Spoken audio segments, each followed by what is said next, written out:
Chers élèves et bienvenue dans un sujet sur lequel je reçois un certain nombre de questions, c'est le dosage indirect.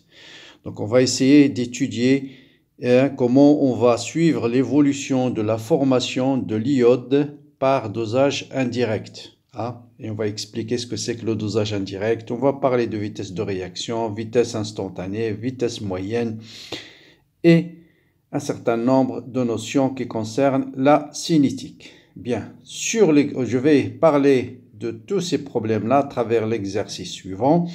Donc, on va étudier la cinétique de la réaction de l'eau oxygénée avec les ions iodures et moins.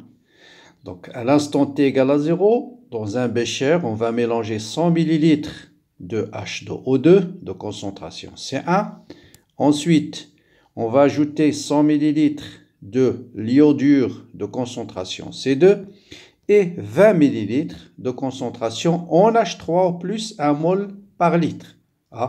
Faites attention, H2SO4 c'est un diacide. Si on vous donne la concentration de diacide, la concentration de H3O+, ça sera 2 fois C. Mais là, on vous donne directement la concentration de H3O+. Bien, pour avoir 10 échantillons, qu'est-ce qu'on va faire? Tout ce mélange-là, on va le partager en 10 béchers. Dans chaque bécher, vous allez avoir 22 millilitres. Et à chaque 3 minutes, on va stopper la réaction en ajoutant de la glace. Ensuite, on va faire le dosage. Le dosage de quoi? Le dosage de l'iode formé. Par quoi? Par le thiosulfate de sodium. Donc, on va essayer de donner l'équation de dosage.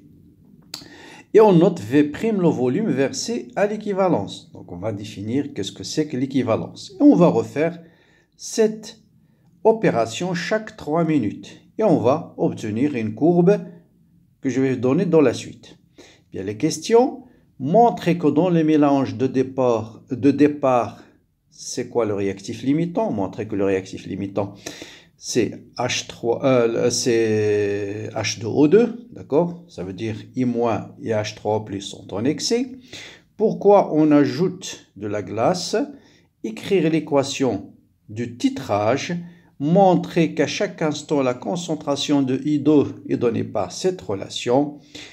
Ensuite, on vous donne comment évolue la concentration de I2 en fonction du temps. Je vais vous donner la courbe.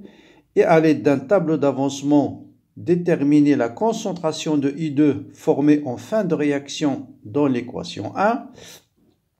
D'accord? Et ensuite, donner la formule littérale de la vitesse de réaction. On peut ajouter aussi, je viens de CDEF, déterminer T1,5. Donc, déterminer graphiquement la vitesse volumique en instant ou 2 instants donnés. À quel instant, d'après la courbe, on peut dire que la vitesse volumique est égale à la vitesse moyenne? Comment évolue la vitesse? Ça, c'est des questions de cours. Et puis, c'était de procédés qui permettent d'accélérer cette réaction. Voilà. Et voilà la courbe de I2. Je vous donne ici la concentration de I2 formée par la réaction 1 en fonction du temps en minutes. Et voilà les instants. On vous demande de déterminer la vitesse instantanée, 3 minutes, et ensuite 15 minutes. Voilà. Bien. Donc, réaction numéro 1. Donc, on a une réaction on prend un bécher, on va mettre 100 ml de la solution S1, c'est-à-dire de H2O2. On va ajouter 100 ml de I-, K+. Ensuite, on va ajouter 20 ml de l'acide sulfurique. Tout ça versé dans un bécher. Ensuite, tout ce mélange-là, on va le partager en 10 béchers. Dans chaque bécher, on va mettre 20 ml ou 22 ml. D'accord? Et ensuite, qu'est-ce qu'on va faire? Par exemple, on va attendre 3 minutes. On prend ce bécher, on va le doser. Réaction de dosage de l'iode fermé. Au deuxième bécher, on attend 6 minutes et on dose. Ensuite, 12, voilà. Et après, pour chaque, donc voilà, ça c'est le premier bécher après les 3 minutes. Le deuxième bécher, on attend des 6 minutes et on a fait la réaction de dosage et on a déterminé la concentration de I2 formée. Ensuite, on attend 9 minutes, on prend le troisième bécher, dosage permet de déterminer la concentration de I2 et ainsi de suite. Voilà. Bien. Donc voilà, donc après chaque 3 minutes, on ajoute de la glace à un tube, puis on étudie le diode formé par cette réaction de dosage. Et on va passer aux questions. Bon, la première question, bien sûr, c'est déterminer le réactif limitant dans la réaction numéro 1, c'est-à-dire la réaction de l'eau oxygénée avec le diode en présence de l'acide sulfurique. Bon, là, il suffit d'écrire tableau d'avancement. Vous avez une quantité de matière initiale C1V1, ici c'est CV, ici c'est C2V2. Je calcule C1V1, c'est 4,6 10-2 fois 10-1, ça me donne 4,6 millimoles. Ensuite, ici, ça me donne 20 millimoles, et 20 millimoles de l'iode et 20 millimoles de l'acide. Bon, vous voyez bien que si le H2O est le réactif limitant, X max va être égal à 4,6. Si c'est M-H3 plus X max va être égal à 10, donc le plus petit c'est 4,6. Donc bien sûr, le réactif limitant, ce sera celui-là. Ce sera H2O2 parce qu'il nous donne un X final qui est plus petit. Donc le réactif limitant, c'est H2O2, ça veut dire I- est en excès et H3+ est en excès. D'accord? Question numéro 2. Pourquoi on ajoute de la glace? Eh bien, on ajoute la glace tout simplement pour stopper la réaction. Pour stopper la réaction. La réaction. Ça veut dire il faut que la quantité de iode formée à 3 minutes s'arrête. Hein, vous voyez bien, la température, c'est un facteur cinétique. Donc, si on fait la glace, c'est comme si on bloque les molécules de réagir. Donc, on stoppe la réaction et on va déterminer juste la quantité de iode formée à cet instant-là. Donc, à 3 minutes, 6 minutes et ainsi de suite. D'accord? Donc, voilà pourquoi on met de la glace. Ensuite, question suivante. Écrire l'équation de titrage et on va montrer que la concentration de I2 est donnée par cette relation. Bien.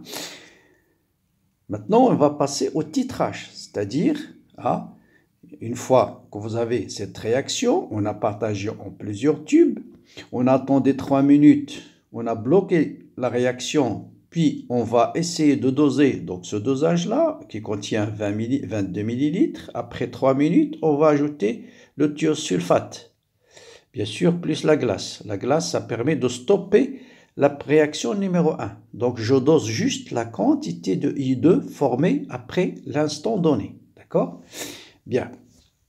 Donc, quelle est la réaction de dosage? Donc, bien sûr, c'est la réaction de I2, c'est une réaction d'oxydoréduction de I2 avec S2O3 Et ce qu'il faut savoir ici, c'est juste la relation d'équivalence. Bien sûr, ici on démarre par exemple à une quantité de matière N, nombre de moles de I2.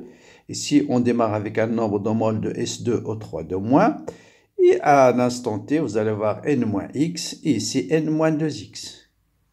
Qu'est-ce que c'est que l'équivalence? L'équivalence, si vous avez un mélange stéchiométrique, ça veut dire la quantité de matière de I2 est égale à la quantité de matière de S2O3 Et la relation qui vérifie un mélange stéchiométrique, ça veut dire le nombre de moles de I2 doit être égal au nombre de moles de S2O3 sur 2. Une mole de I2 réagit avec 2 moles de S2O3 d'accord? Donc voilà la relation d'équivalence. Le nombre de moles de I2 est égal, qui contient le Bécher à l'instant T. Une fois qu'on a ajouté 2 fois le nombre de moles de I2, on va atteindre l'équivalence. D'accord? Voilà.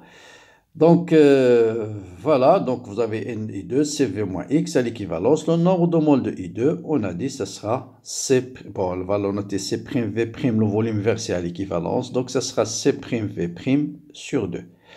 Nombre de moles de I2 versé à l'équivalence. Donc, ça, C', volume versé à l'équivalence. Donc, voilà, je l'écris ici, à l'équivalence. Donc, quelle est la concentration de I2? Ce sera le nombre de moles de I2 à nombre de moles de I2, donc ça c'est fixe, divisé par le volume de quoi? Le volume de mélange, là il faut faire attention, c'est le volume total. Et le volume total, c'est le volume versé à l'équivalence plus le volume initial que contient le bécher. D'accord? Bien. Donc, question 5, quelle est la concentration de I2 finale d'après la première réaction? Donc là, on va revenir à la réaction numéro 1. On nous demande quelle est la quantité de matière finale, hein, c'est-à-dire une fois que la réaction 1 est terminée.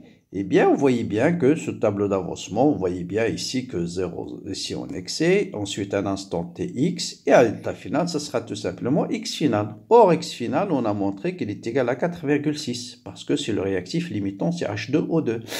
Donc, la concentration de I2 final, ce sera tout simplement x final sur quoi? Sur le volume total. Faites attention, seule chose qu'il faut faire attention, sur le volume de mélange.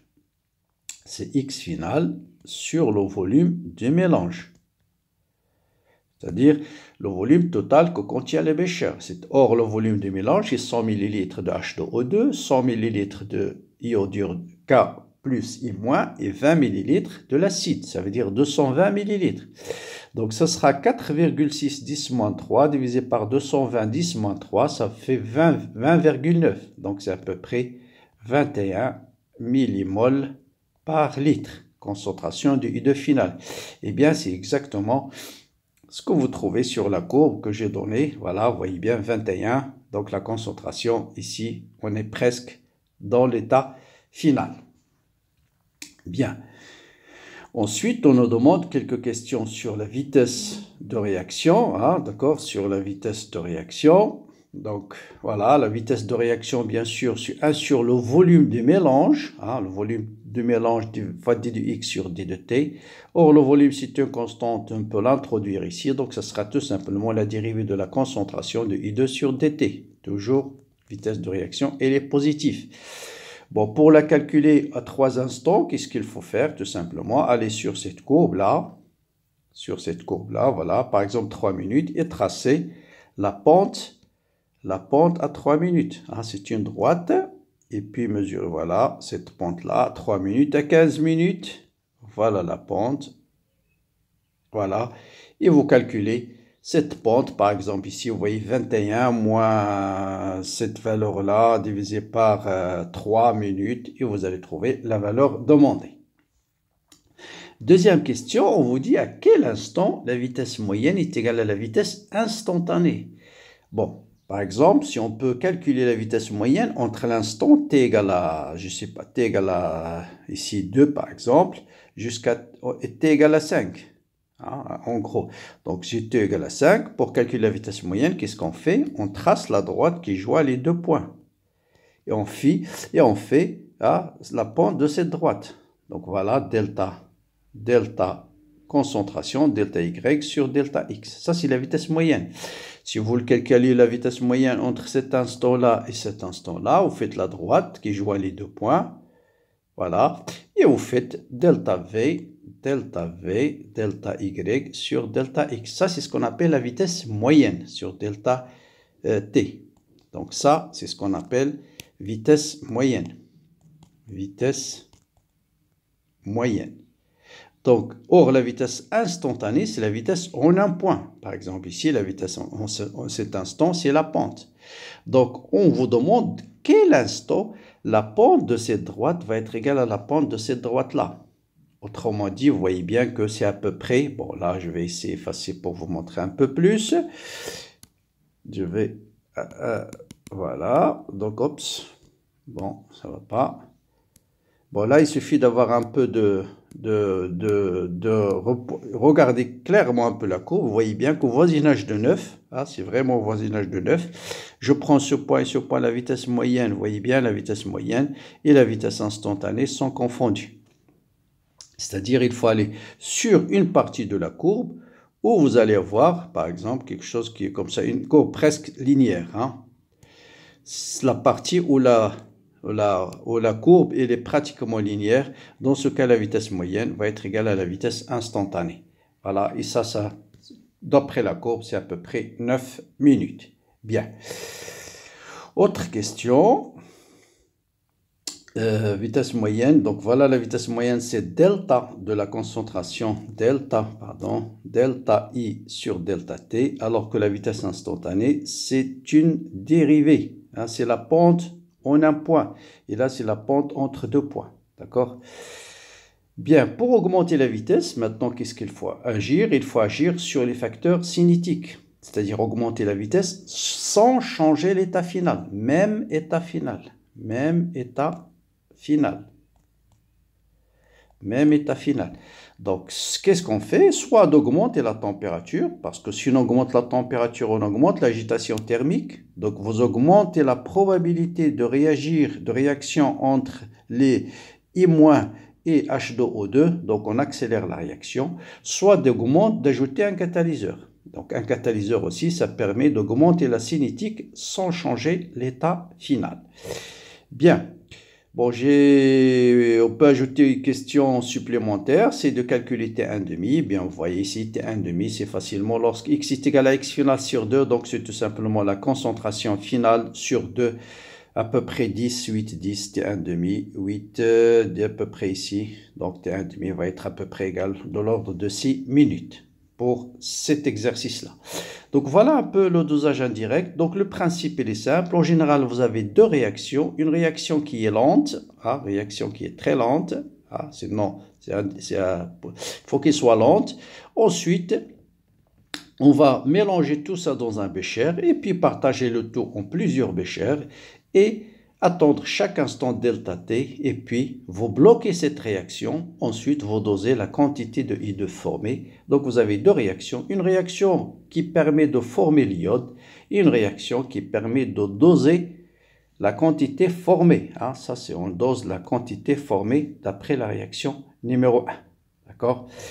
Voilà pour cet exercice. J'espère que c'est clair et ça va vous aider à comprendre cette notion de dosage indirect. J'ai mis aussi d'autres vidéos sur le dosage indirect sur la chaîne.